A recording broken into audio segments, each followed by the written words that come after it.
love both.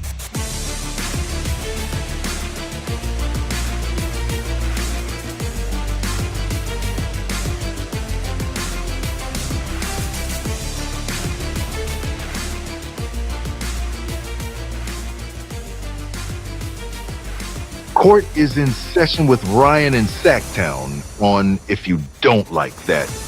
Now, Ryan in Sacktown. Oh, must be Rhino.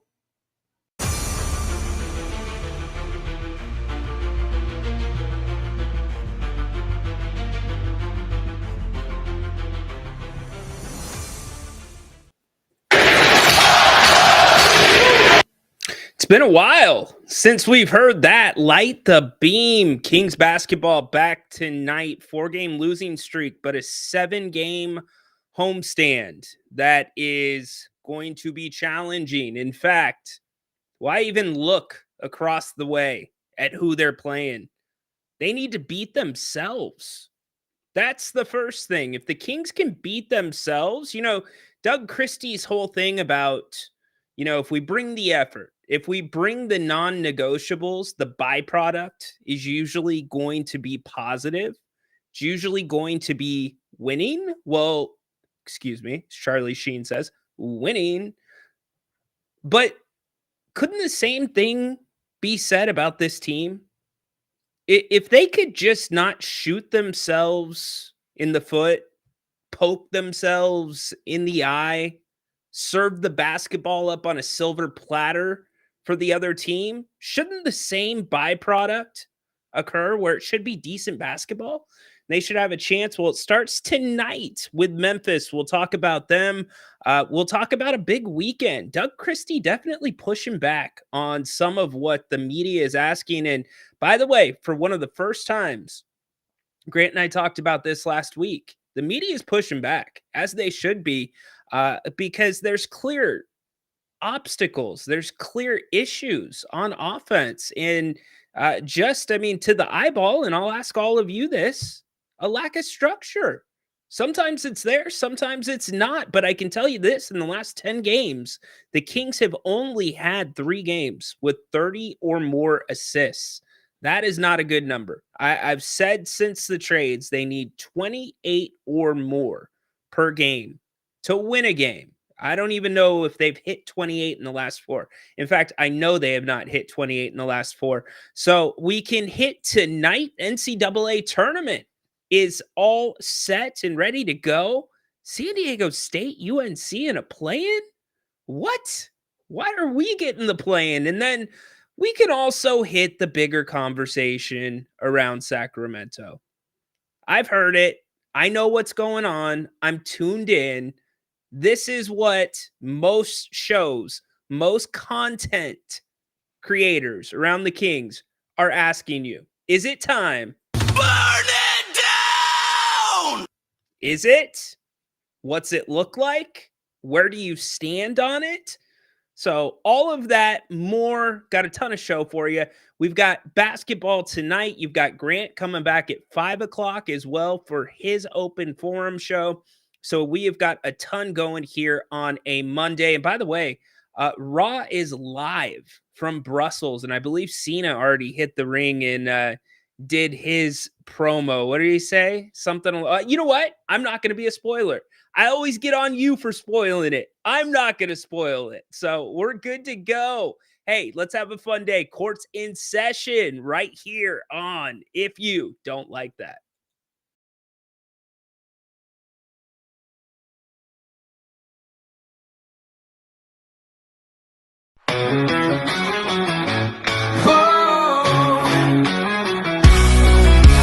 Lights on the screen, hey, it's Grant and Ryan. We bleed purple, talking hoops, never lying. Sacramento Kings, we rise and we fall. If you don't like that, then you don't know ball. Jerry sitting with the stories of the game, spilling all the truth, driving legends insane. From the Cow Palace days to Arco's roar, this town's heart beats on the hardwood floor. If you like that, turn away now.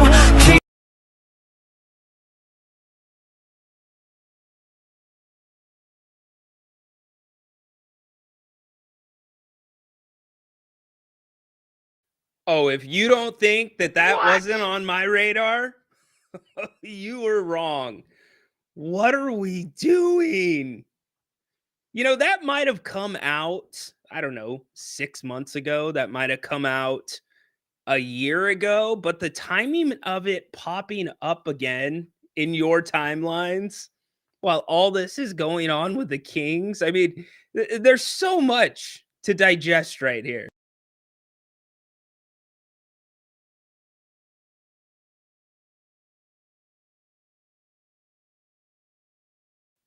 I mean, it's cheerleading. What was the cheerleading movie? Bring It On. It's like cheerleading practice meets boxing practice, like shadow boxing, right? And then is there a little bit of the Macarena in there? Holy moly, Zimbabwe!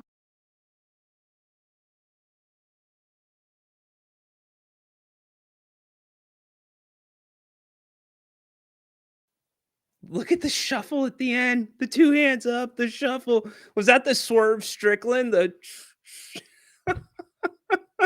I'm sorry. We got to laugh sometimes here on the King's Court. What's up, everybody? Ryan in Sacktown with you. And yes, we can replay that all that you want. Stiff homestand, 7 games, which realistically, the Kings could lose all 7. Realistically. Will they? Probably not. I don't think so. Tonight, you got a Memphis team that's without Ja Morant. So take that for what it's worth. Domantas Sabonis, hamstring, still lingering. I did not like the play last game where he was thrown. How that did not get looked at again. That was not a basketball play. That was a little bit beyond me. But what else was beyond me was the numbers that we saw, specifically the assist and the points off the assist. Phoenix punished the Kings every time they turned the ball over. 38 points. 38 points. 38 points off of 25 Sacramento Kings turnovers. There was a game like that earlier in the season against Dallas that I thought, oh, there's no way. There's no way that the Kings will do that again this year. And the Kings won that game against Phoenix. Yeah, did not happen. In fact, the three-point shooting, that was insane. Between 2 nights in a row, the Kings gave up 46 three-pointers. 46 three-pointers.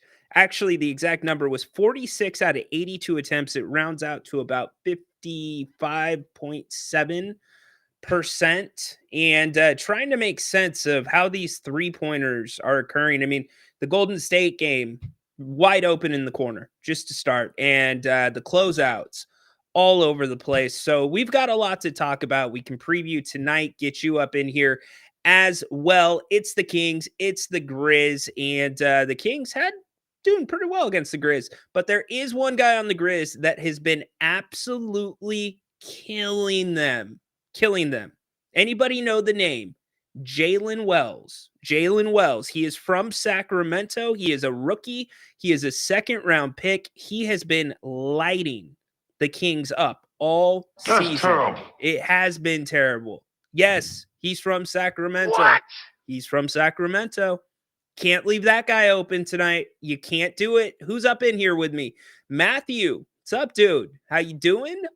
Can we talk about Monk and Sabonis not fitting with DeRozan and Levine lineup? Sure, we can get into that.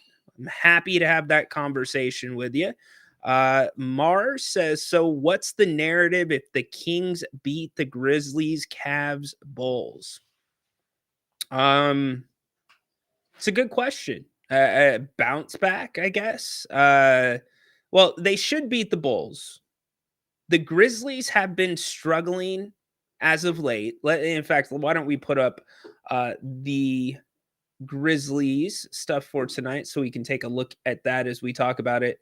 Give me 2 seconds. There we go. Get the whiteboard up for all of you. Oops, that's the bracket, not the one I'm looking for. That's the one I'm looking for. The Grizz have a decent amount of injuries. They've got guys that are game time decisions. Santi Aldama has been killing the Kings as well, besides Jalen Wells. Um, I think this is a very winnable game for the Kings.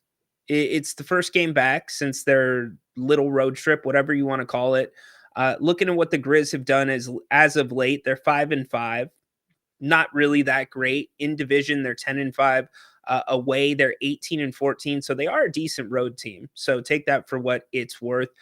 Plus minus plus 6.1. That's pretty good this time of year. They're currently fourth in the Western Conference. So if the Kings beat the Grizz, I don't think it's not like a massive overreaction, like the Kings are back, because the Grizz have struggled. And I actually think the Kings match up fairly well with the Grizzlies. But that being said, we have not seen this iteration of the Kings matchup with the Grizzlies, so that could change. Also, Jake LaRavia, he gets to face his old team again tonight, so maybe Jake is the one leading the scouting report when it comes to tonight's game.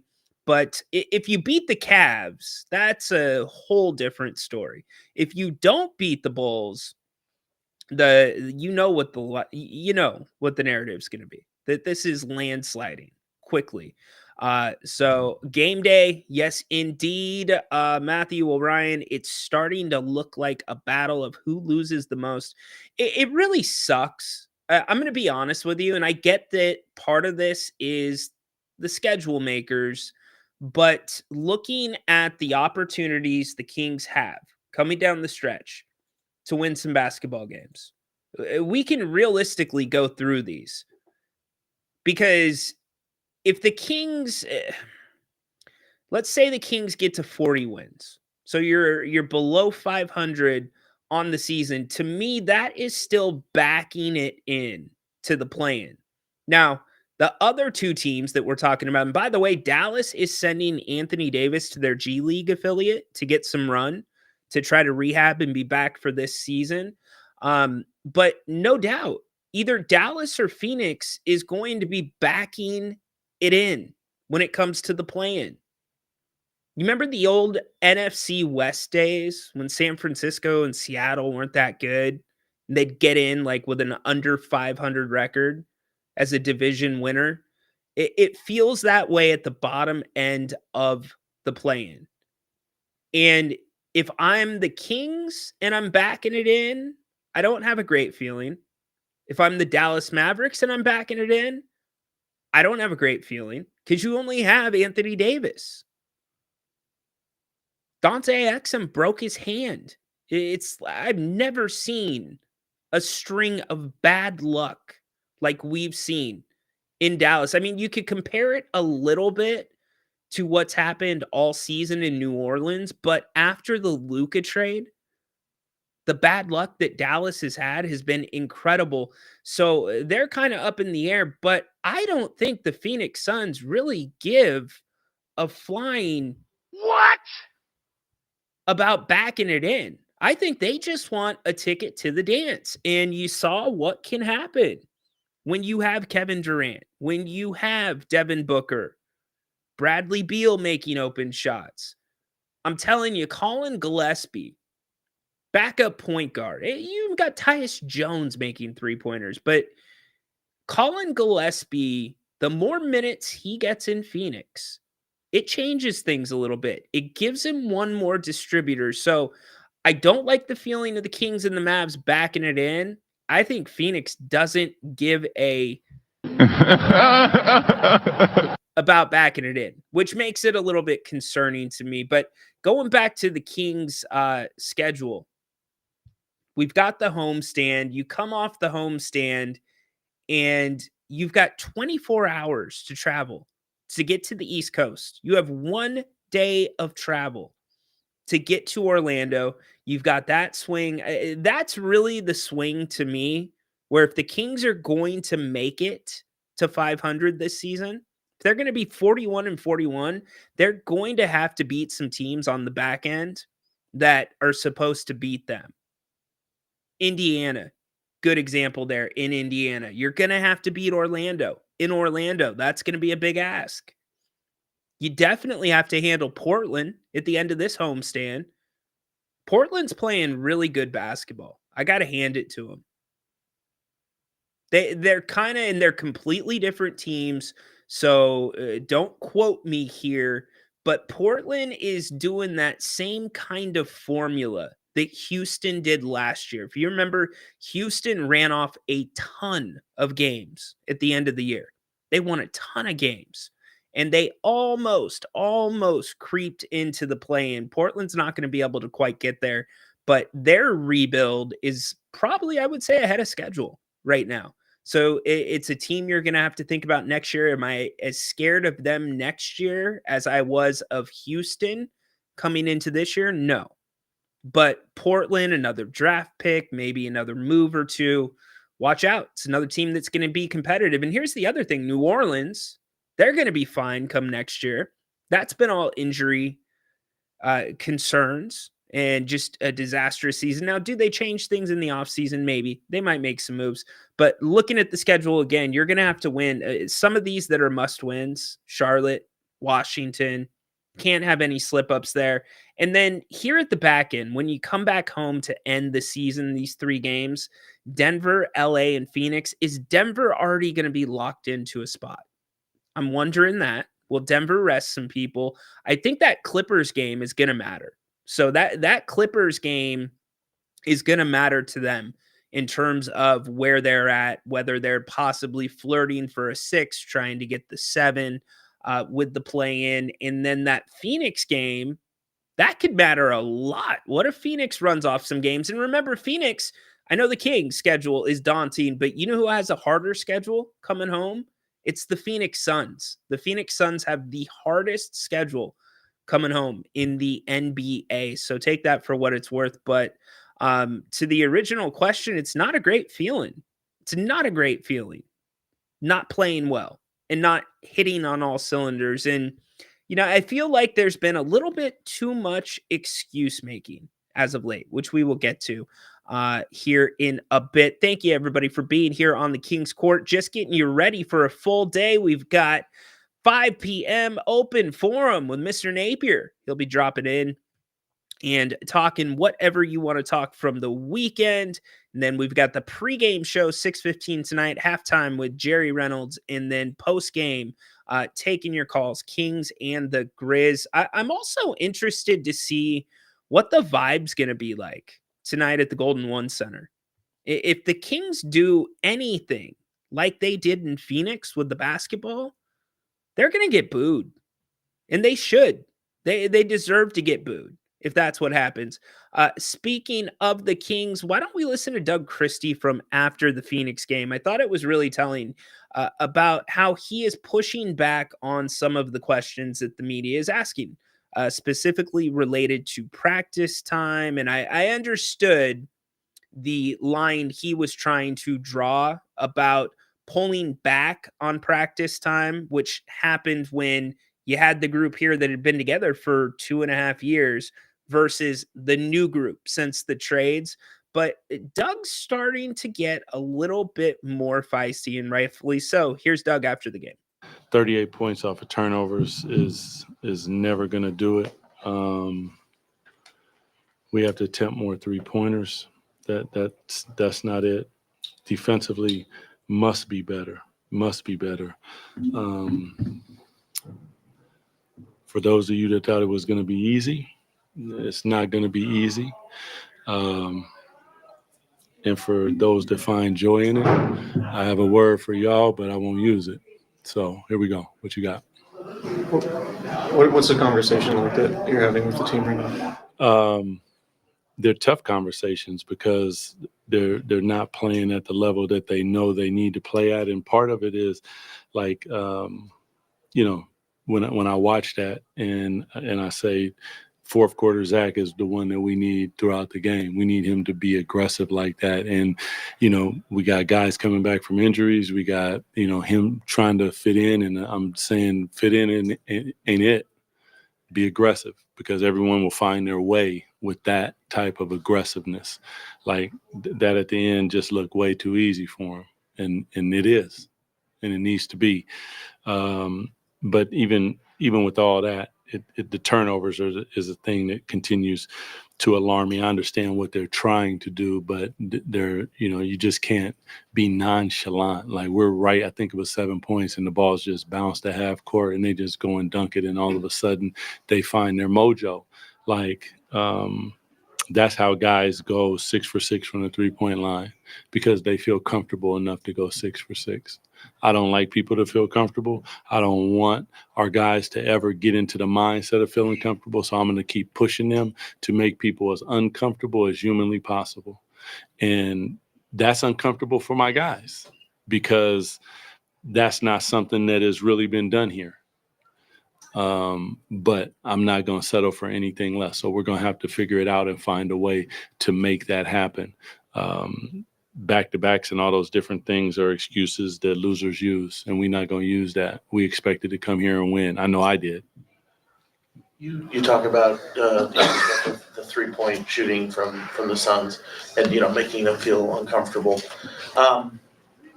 What do you see from your seat as like a potential way to energize the guys or find a way to it isn't on my schedule. Help them put a little more pressure on the perimeter?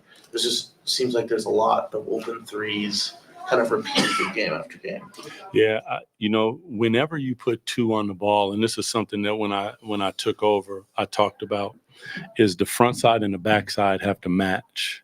And right now there's pressure on the ball, but you hit in the pocket and nobody is getting there. And then the reaction time to sink and rotate isn't quick enough.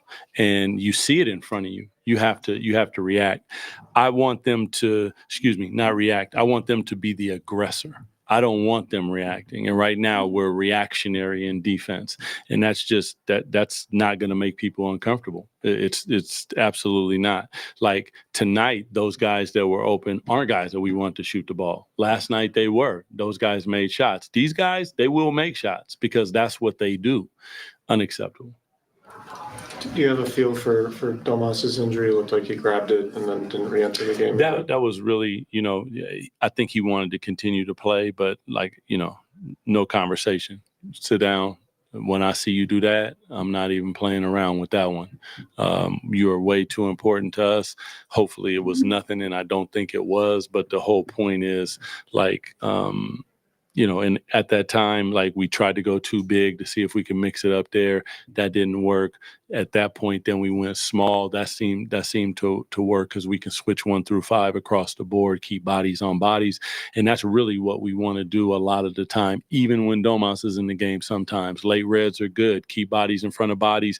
And it's a lot tougher that they try to go to an ISO, we shift the floor, and all of a sudden we're keeping people in front of people as opposed to getting in rotations. As you said, rotations are difficult. Whenever you put 2 people on the ball, you put yourself in a tough way, and you have to scramble. You have to think fast. You have to be fast, and you have to give it up. You got to give it up. Defense ain't easy, man. And that's why the teams that win in this league and they win championships in this league, they're good at it, because they give it up to the point where they might have to raise their damn hand and ask to come out the game. You have your longest homestand of the season coming up, but there are a lot of really good teams on it. What's your approach the next couple of days? And is it, I know you've taken your foot off the gas a little bit in terms of practice time, but do you feel like you need to get the guys back on the court and work on some things, or just how do you work on these next couple of days? Who told you that? What? That I took my foot off the gas. Because guys were saying you practice less. No, in the beginning we did, but since we got everybody here and made all the trades, we practiced quite a bit, actually. In my opinion, maybe even a little bit too much, but trying to work all those guys in, make sure they know it, make sure they know rotations, all those things, that's difficult. So we will have a practice day, and we will go over pick and rolls, all the different things that we struggle with. But as far as practice in the beginning, yeah, we didn't practice. Those guys all knew the offense. They all knew every aspect of what we were doing. I shrunk it down and simplified it so there wasn't no need. Really, I need your legs right now. I need your minds. I need you to come into the game and give that shit up. Right now is a little different. And whether it's shoot around, whether it's practice, we've been working to try to make sure that we're all on the same page, because it's a lot of different. It's a small lineup. It's a big lineup. It's Domas coming back. It's Malik coming back. It's a lot to try to figure out in a short amount of time with guys that have different lingo patterns because they've been on different teams, and it still happens. You call something, they're looking at you like, and I have to understand that it's part of what we go through. This is not easy to figure it out on the fly, but that's what we're here to do. We're here to win one game at a time. The next one in the crosshairs is the Memphis Grizzlies, and we got to figure out a way to beat a really good team. Coming home with honey-do lists and all that stuff is difficult. People know on the road, but it's not an excuse. Reality, figure it out, because nobody cares. When somebody says it's not an excuse, it's usually an excuse. It's like, no offense, but you know offense is coming. That to me, and Grant and I talked about it on the post-game show after the Suns game, that was a laundry list of excuses. To me, it was. That was a laundry list. Let's clear something up really quick. In the National Basketball Association, a play call is as simple as red. Red is for switching for the Kings, if you don't know that. When they call out red, that means they are switching. Okay? Elbow. They've got a couple of different... We are talking one-word plays. Okay? This is not the National Football League where it's red 32, Z fly, X swim, half-pack dove, QB sink on 17. Okay? It ain't that complicated. And I'm not trying to throw Doug under the bus here. Doug did not ask for this position. He did not prepare this season to be the head coach of the Kings. But I do have to be honest and meet in the middle with all of you when I say a lot of these schemes that teams run are very similar. Defensive concepts from team to team don't change vastly. Now, offense can be a little bit different, but again, teams are not reinventing the wheel. It's more about the adjustments within those offenses. That is kind of the wild card, would be the difference. Maybe a couple of different looks. Maybe out of one play, you have 3 looks. Here's the problem that I'm seeing with the Kings when I go back and I watch the film. The problem that I am seeing is they have exactly one look. They are looking for one thing at a time on offense. And if you go back and watch the Phoenix game, it's a perfect example. When you see Domas posting up, or you see JV posting up, and the Kings swinging the ball around the horn, trying to find a way to get it into Domas, trying to find a way to get it into JV, right? And then, 8 seconds, 6 seconds left on the shot clock, somebody ends up with the ball and you got to take a shot. Same thing can go with DeMar DeRozan trying to back somebody down. He can't get the look he wants. Pass goes back out. Pass comes back into DeMar. We've seen Zach LaVine dribble it all over the court. This team is not connected offensively. This entire scheme, this model of teaching guys how to play instead of teaching them a play, that model works when your team's been together for 2.5 seasons. That model does not work when you are working 3, 4 new guys into the core of this team, into rotation minutes. And here's the other problem. The starting lineup. The Kings are predictable.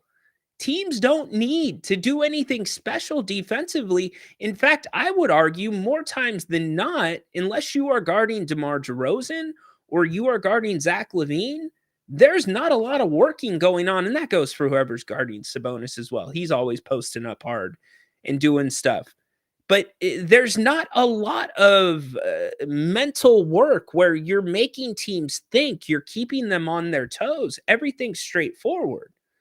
And it looks very vanilla. And I think that's part of the reason when you look at the scoring over the past few games, 104, 104, or excuse me, 106, 104, 104, and 110. That 110 was in overtime. So if you're not going to have a great offense, what do you need to have? You need to have a great defense. And this defense is bipolar. This defense is either connected on a string, they're going all out, or it is pack the paint and leave people wide open for three-pointers. When your offense is running the way the Kings offense currently is running, your margin for error is about this much. And you know how I know that? Look at the turnovers and look at the points off of turnovers. When you're the Kings and you're only getting 81 possessions per game and you are giving up 20, how many turnovers did they have? Turnovers last game, excuse me, as I'm looking at the side screen. You're giving up 19 possessions out of 81. And, by the way, you're only shooting the ball at 49.4%. You're shooting the ball at 25% from beyond the arc. You just can't win. And you're not getting to the free throw line either. I guess it wasn't bad last game, 18 of 20. That was a little bit better. But turnovers like we saw against Phoenix, I can't really put into words what's going to happen against a Cleveland, what's going to happen against an Oklahoma City team who commonly creates more turnovers than other teams have assists against them in a game. So a lot to talk about, a lot to work through. The Kings were back on the practice court yesterday. We'll talk about that as well. And I want to get all you in here. Get up in here. Give me a nice painting behind you. What is that? You know what? Good question, Athena. That is my son. My son made that piece, especially for Daddy.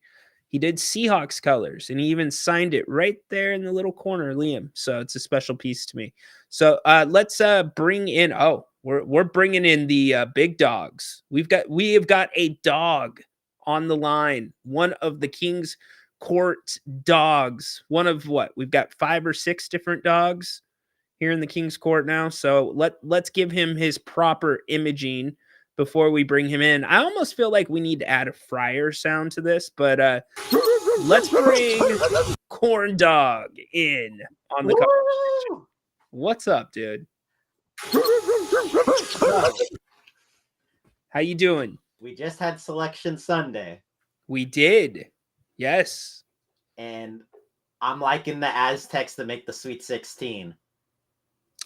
A lot of people don't have either SDSU or UNC getting by Ole Miss, but lay it out. Lay it out.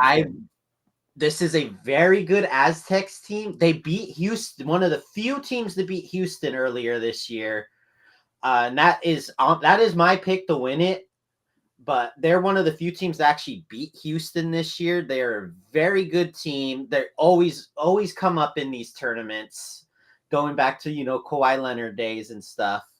San Diego State is a well-coached. Ole Miss is overrated. They should not be a 6 seed. This is a prime picking spot to pick an upset. All right, dude. Hey, you're never going to get a complaint from me as an Aztec when you're showing us that type of love. Look, one thing that SDSU consistently does is their defense is incredible. Offense, they can have some problems, but they can shut you down defensively. And this time of year in the tournament, that matters. That changes things. And you know what? Since 2018, the 6-11 is 50-50. So if you don't have 50-50 on that, your bracket's busted already. So go update your brackets and change that to 50% of the 6 seeds winning and 50% of the 11. because if you don't have that, your bracket's already done for. So have you fully filled out your bracket yet? I filled out one. I'm gonna work on the other 24. What? You're doing 24? Well, 25. What? The other 24.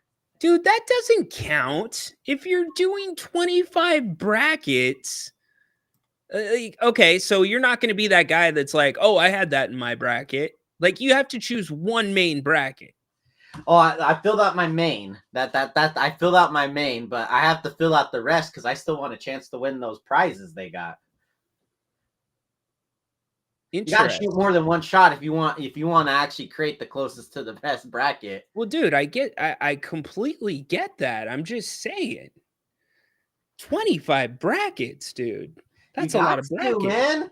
The ESPN's tournament challenge lets you fill up the 25 brackets. I'm gonna take 25 shots. I'm not gonna shoot one shot and be like, nope, I'm done for the day. Okay, so let me ask everybody here. I asked this question last week. If I set up a group for a bracket challenge, would all of you or some of you be interested in doing that?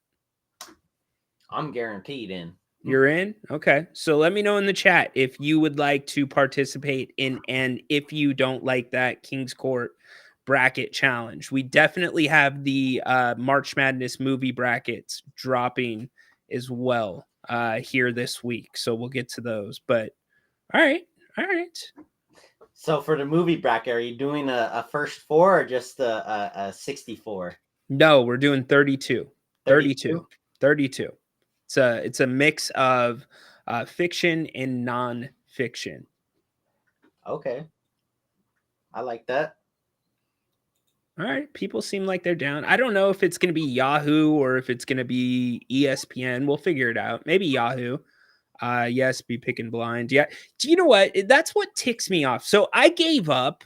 I have literally given up on picking when it comes to March Madness because like when I graduated college, I was like putting in, I'd buy the magazines, I'd go sit at the bar, eat dinner, have my iPad in front of me, I'd do my research on the games, right? And I had like a couple of different pools that had maybe 150, 250 people in them. So, you know, there was a good payoff if you won.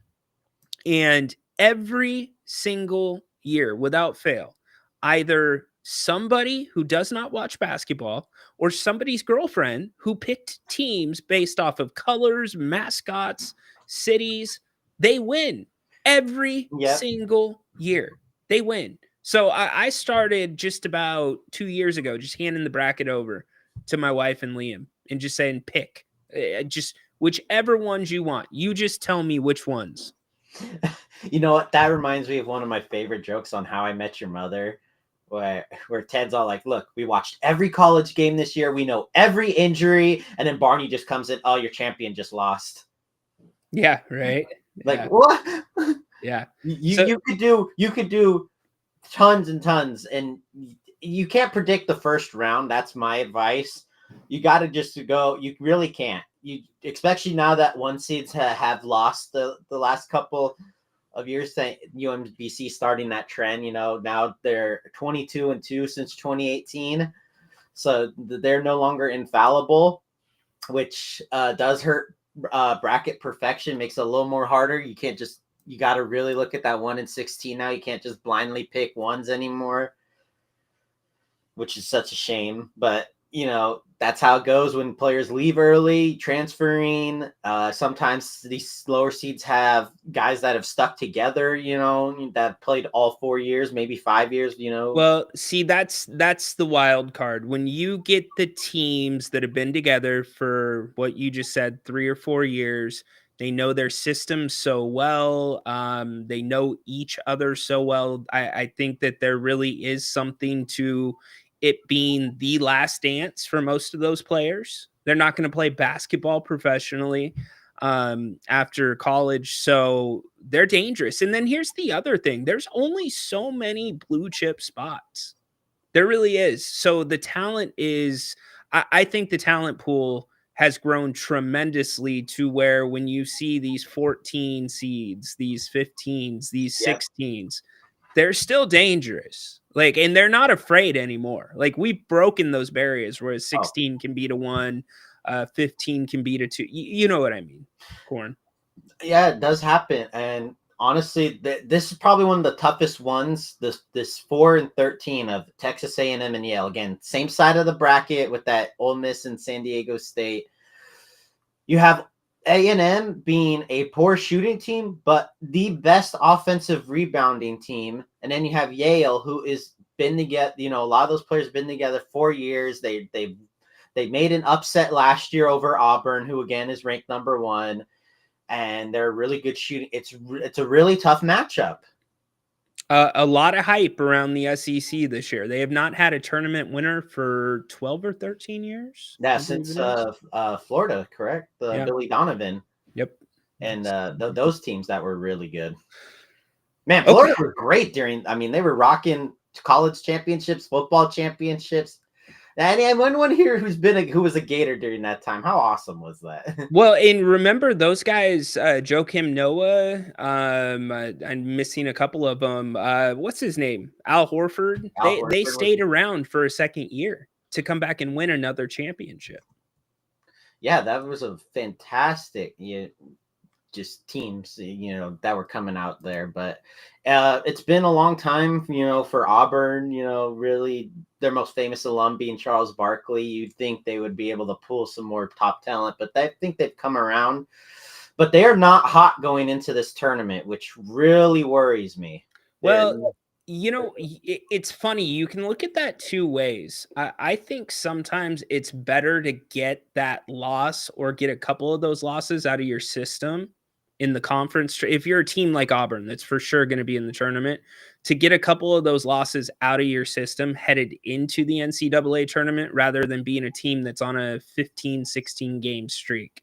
I think it plays different because the NCAA tournament's so long. It's almost 3 weeks. I don't need a 15, 16 game streak, but they lost to a lot. Like they've lost to just down the stretch. They didn't play good at the end, their last few regular season and during the tournament.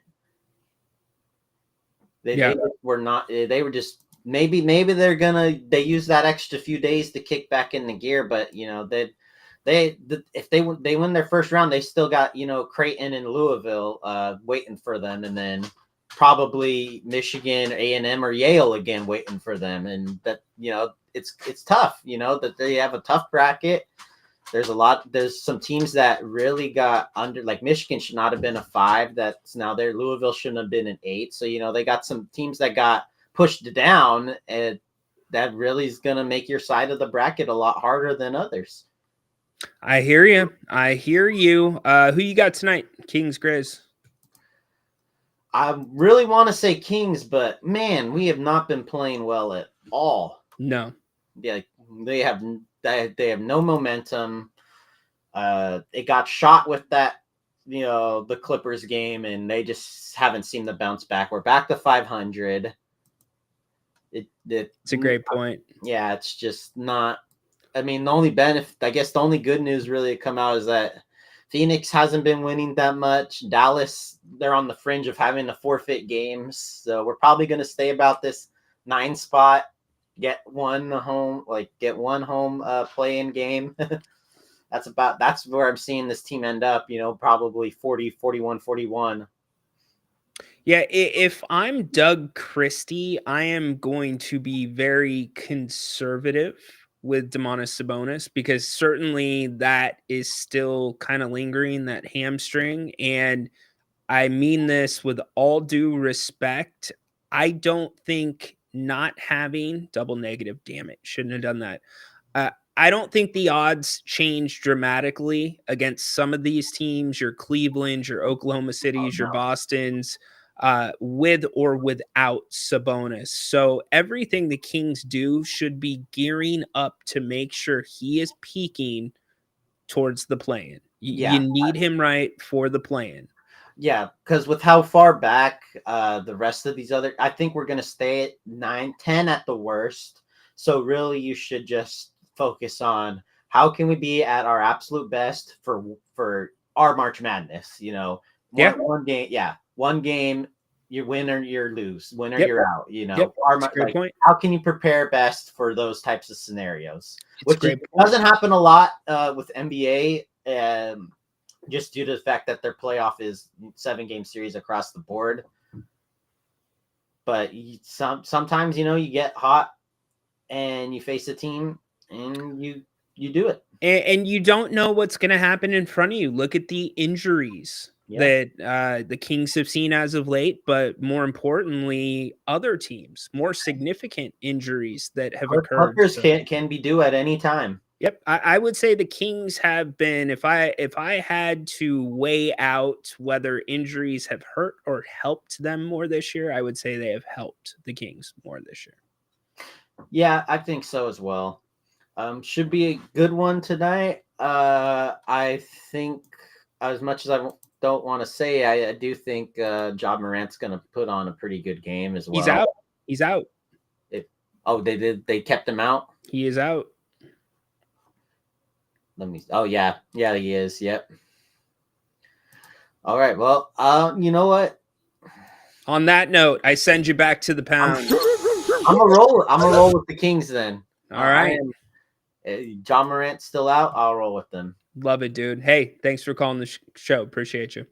All right, let's go. Go Kings. Go Kings. Good job. Good job from Corn Dog. We'll talk to him more as we get closer to the tournament. In fact, we will definitely do. I will have some type of challenge up for all of us by tomorrow. We'll have that posted here on the show for you, and we'll make sure that you have plenty of time to start picking your teams for March Madness.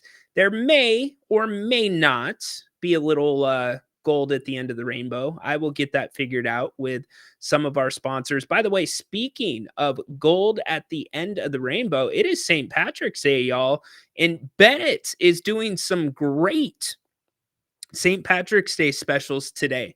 In fact, they've got corned beef and cabbage dinners in restaurant. Make sure you go check them out. Also, a limited number of family style to go corned beef and cabbages. So go to bennettsrestaurants.com. You can check out all 3 locations here in the greater Sacramento area: Roseville, Rockland, Howe, and Fair Oaks.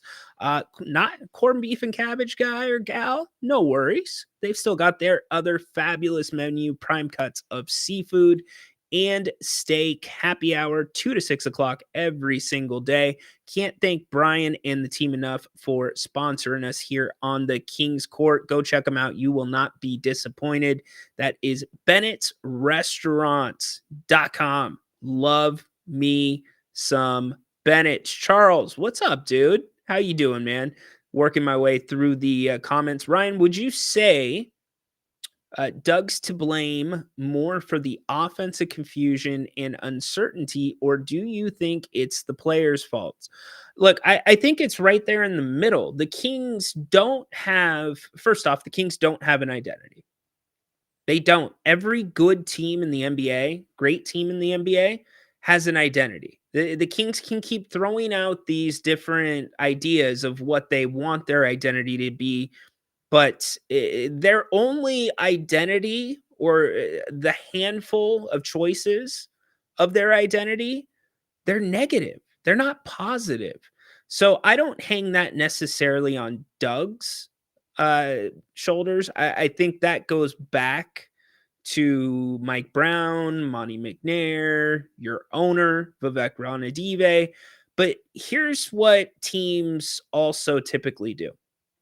You either have a system and you bring players in that fit your system. A great example of that, Miami, San Antonio under Popovich, Oklahoma City is now a newer example of that. Boston, very much an example of that. Or you fit the system to the players. And I don't think the Kings are doing either of those. I think it's more of, when you had to do chemistry in college or high school, right? You had the classroom session and then you had the lab. I feel like a lot of this right now with what the Kings are doing offensively, it's like a lab. It's spaghetti theory. It's throwing stuff against the wall to see if it sticks. Now, many people are saying, well, the analytics bear out that Keon Ellis should be starting. The analytics bear out that the Kings should be doing more of this. And I don't disagree with you, but you also have to find the opportunities to work those things in. The double big lineup, we've seen it a few times. It was very effective in Denver. And past that, we've seen very short spurts of it to where you can't even really make a judgment about it. So I think it's somewhere in the middle. Here's what I know about this team offensively. If I was doing a scout on this team offensively, it's you worry about the pick and roll with Malik Monk and Domantas Sabonis. That is the Kings' biggest threat offensively. And that's a good card to have in your back pocket. That's a very good card to have. Now, the nuance with that becomes how Monk sometimes is snake dribbling off of that pick and roll too much. That can be a problem. Now, the other problem that I see off the pick and roll is there's different spots that you want guys to fill on the court. Me, preferably, that outlet off the pick and roll where DeMar DeRozan is getting a lot of threes that half the time end up being twos because his toe is on the line. I would rather see Keegan Murray in that spot. Now, as for Zach LaVine, if I'm scouting this team, I'm giving Zach the liberty to do what he wants. Zach LaVine does not, if you watch in one of the things that has thrown a wrench into this pick and roll sets and offense that the Kings try to get into is Zach LaVine rejects more screens than he actually accepts. And when he accepts a screen, he's not going shoulder to shoulder off of it, which is making it much easier to defend, or it's setting up an offensive foul because your big man's putting their hip out. They're trying to get you that little bit of an advantage, and it's more exposed. The refs can see that more. So at this point, if I'm Doug Christie, I'm just letting Zach ISO and operate on his own. That's what I'm doing. And other than that, the Kings take their own players out of the offense. Keon Ellis doesn't touch the ball for multiple possessions. Keegan many times does not touch the ball for multiple possessions. It's very clear if you look at, and I'm not going to throw a bunch of stats at you, but when Keegan Murray is stepping into a shot and he is getting a pass in his shooting pocket, which means it's hitting him right where he would normally start his shot, and he's stepping into it, he's making more of those, more than he's missing. When he's getting kind of an off pass and he's flat-footed in shooting it, he's not making shots, whether they're wide open or guarded. So if I'm the Kings, I'm looking at ways to try to get guys into their preferred positions and get them their preferred looks, because I think it can be done in a way that flows together. Jerry Reynolds is talking about bringing up both bigs, playing them at the elbows like the Kings used to do with Weber and Divac. So there's a lot of different things, but it's not defenses taking the Kings out of their offense. It's just the Kings not really doing much on offense. Athena, how do you know so much about basketball? Is it all from watching, or did you play? So much knowledge. I appreciate the compliment. Played all my life, walked on at San Diego State, and got put into this really kind of weird hybrid place where some days I was a team manager and some days I was practicing, and then started doing practice with the women's team as well. For those that don't know, most D1 women's teams have a men's team that comes and practices against them. So I got to spend a lot of time around some great basketball minds that are, many of them still at San Diego State, learn a lot. Also got to meet a ton of other just big names in the game and pick their minds. Bill Walton, to mention one. A lot of the Fab Four guys were around. For those that don't know, Chris Webber, Coach Fisher coached the Fab Four at Michigan. So Juwan Howard would be around. Terry Taylor who was it? Terry Taylor, Mark Haynes would be around. A lot of deep basketball conversations, learning the game at a different level. And then being blessed enough to be around guys like Mike Bibby, be around guys like Albi Akani, get to know Grant, get to know Jerry, have conversations with them. So I've been very, very lucky to see the game in a different light. So thank you for the compliment. Start Ellis for defense. Push Levine to assert himself early and get Monk back to his January form. The problem is you have a bunch of Kings that, for lack of a better term, are fish out of water. None of them are really getting to do what they do best, get to do and operate where they're most comfortable, because they're being asked to do some extra stuff on top of that that might be a little bit out of their comfort zone. The best example is this whole point guard by committee that the Kings have going right now. Point guard by committee is not a good thing. It is important to have a regular point guard. Let's get to my man, Andre. He's been waiting. What's up today, Andre? What's up, Rhino? Can you hear me? Yeah, I got you, brother. Yeah, so it seems like the Kings just like play with no identity, as you mentioned, you know.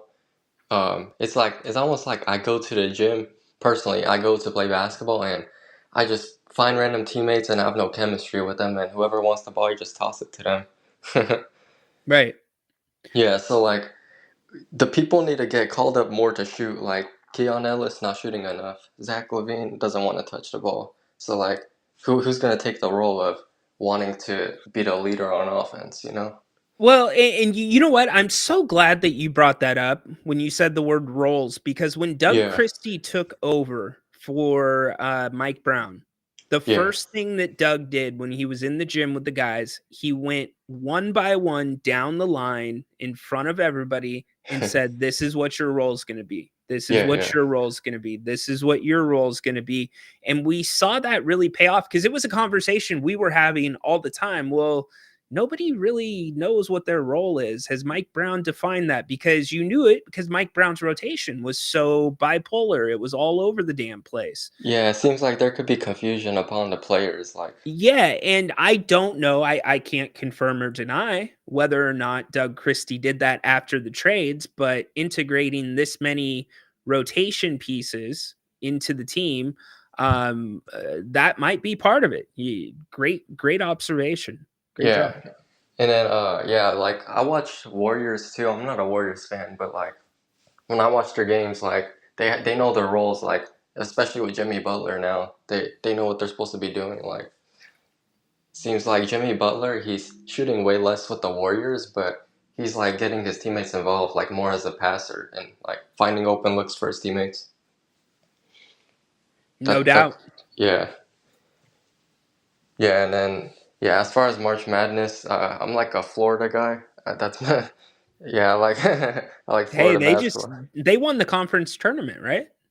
Yeah, they did. Yeah. It was pretty like surprising for me, but yeah, I was happy for them. Good stuff, man. How far you got them going? I'm hoping we go like all the way, but realistically, I think we can't do that. Like we'll probably get bounced like for the second round or something. Do you think the second round? Yeah, yeah. I think second round it could be a possibility because I don't think we shine bright in those big moments like as I experienced. No way. Yeah. But you know, it's still. I'm not saying we can't make it to the championship. I still think we can, but I wouldn't be surprised if we get bounced out early.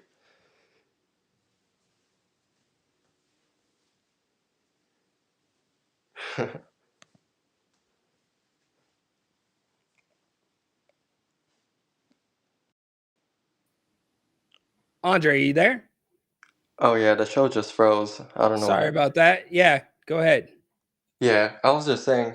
Yeah, see, I wouldn't be surprised if we get bounced out second round, but I would also like. I would like for them to go deep, but I wouldn't be surprised if we get bounced early.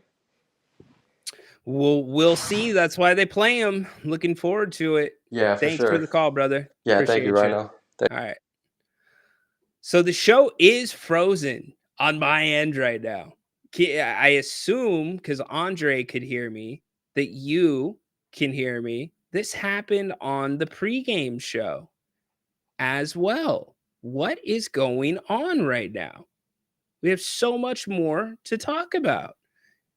I'm going to keep talking while I look at my settings. What is up? We are connected. Okay. Got the weird look on my face, and now we're back live. Interesting. We're back live. All right. I don't know why that happened. Are you with me? That was weird. Could you hear me talking through all that? That was insane. All right. Dude, I'm running Ethernet, man. It's not a potato. Okay. First off, I didn't grab a potato out of the pantry for my internet connection. I know I froze. Maybe it's a conspiracy. Audio was good. Screen was not. We're good. That's the second time that has happened. All right. Well, thanks for rolling with me. I can assure you the bill has been paid. CalFit Legend. We all know some of those guys. Let's see. Okay, that was weird. All right, I'm going to play some tech here and make sure we're all good. As I said, the Kings took the practice floor yesterday. Why don't we hear from Doug Christie after practice yesterday? Here's what he had to say. That wasn't us. We had a nice film session. We talked about a lot of different things today that I thought were very beneficial to where the guys need to be mentally, talking to them about some of their recent performances and looking at some of the prior performances and the spirit that you have to have, the joy that you have to have, the aggressiveness that you have to compete at that level.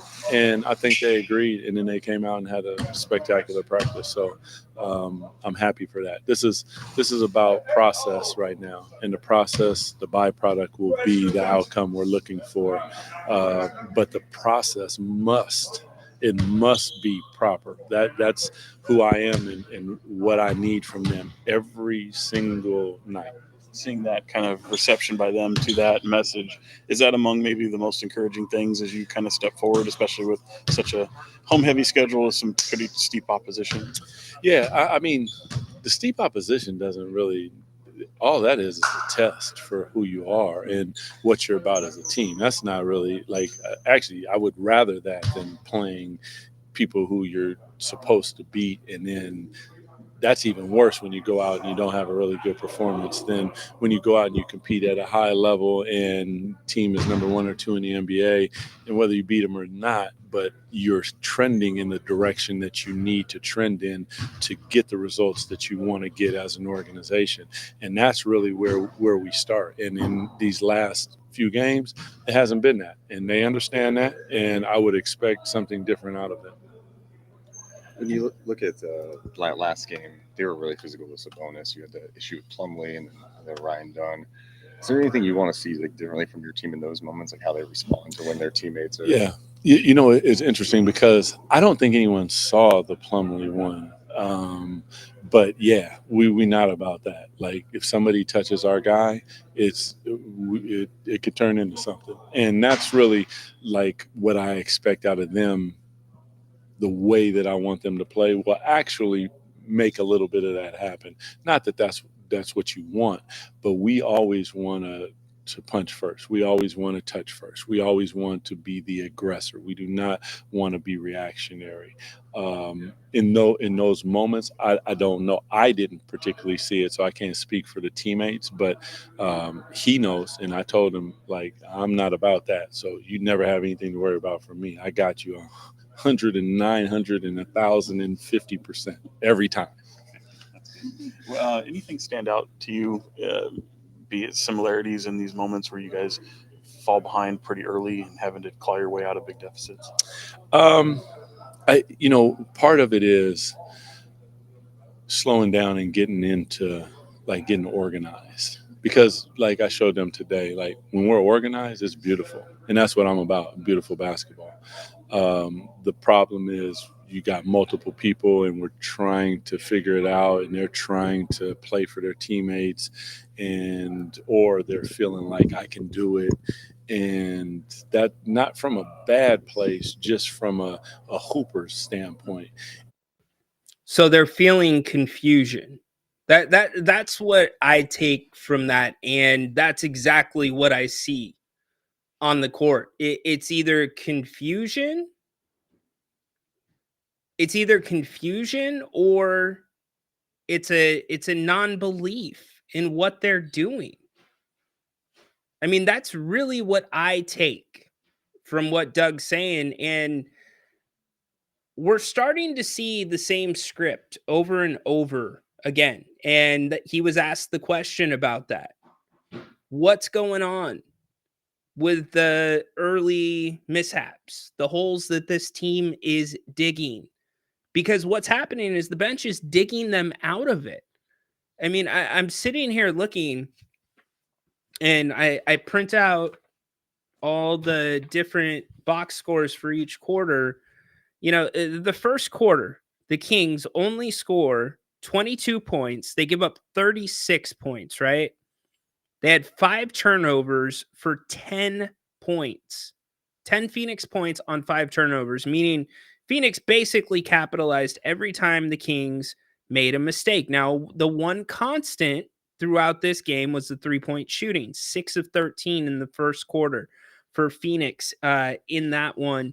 But then the second quarter comes around, right? And that's where the Kings make their run. Now, the turnovers were not any better. The turnovers increased, but the Kings were able to really dial it down a little bit.